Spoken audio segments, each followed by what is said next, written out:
His words didn't come in anger. That would have been easier. They came casually, between sips of beer, like stating the weather. "You're always the embarrassment." A few people laughed. Some looked away. I didn't. I just took another drink and kept my face still. On the outside, I was quiet. On the inside, something locked into place. Growing up, my father had two settings with me: silence or criticism. I was never enough. Too shy, too loud, too awkward, too weird for this family. It didn't start out cruel. When I was little, he'd make jokes about me being the odd one out. But by the time I was a teenager, the jokes had teeth.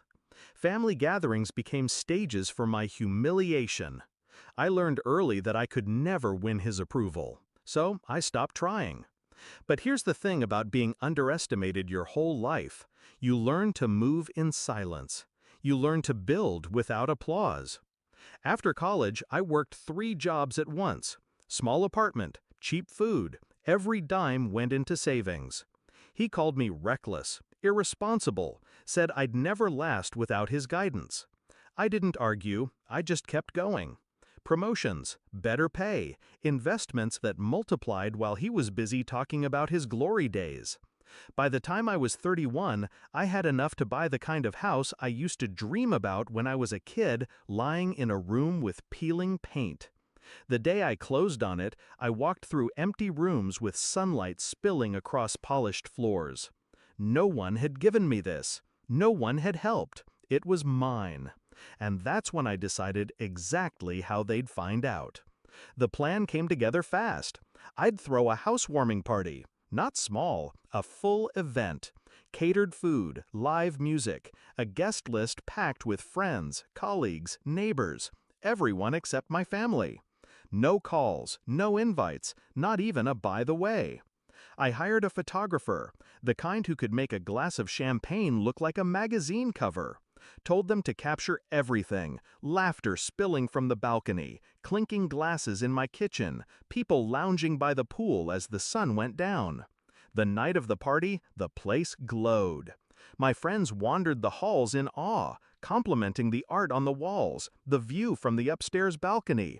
I laughed easily that night. Not the polite, measured laugh I used at family events, but the real kind, the kind that came from a place untouched by their words. The next morning, I posted the album on Instagram. Every shot perfect. Every caption casual. "Last night was unforgettable. Here's to new beginnings." The comments rolled in. "This is gorgeous. How did I not know you had a pool? You've made it, my friend." Then the ones I was waiting for, not from my family, but from people they knew. "Can't believe I missed this. Did your parents come? Your dad must be so proud." It took less than 2 hours for the first text from my sister. "You bought a house?" 5 minutes later, "Why didn't you tell anyone?" I didn't reply. Then my aunt called. "Your dad just saw your Instagram. He's upset." Upset, like I'd stolen something from him. By evening, my father broke the silence. His text was short. "So this is how you treat family?" I typed slowly. "You're always the embarrassment, remember? Didn't want to risk you embarrassing me in my own home." I hit send. No emoji, no softening. The fallout was better than I'd imagined. Relatives chimed in on the post, tagging each other, clearly fishing for explanations.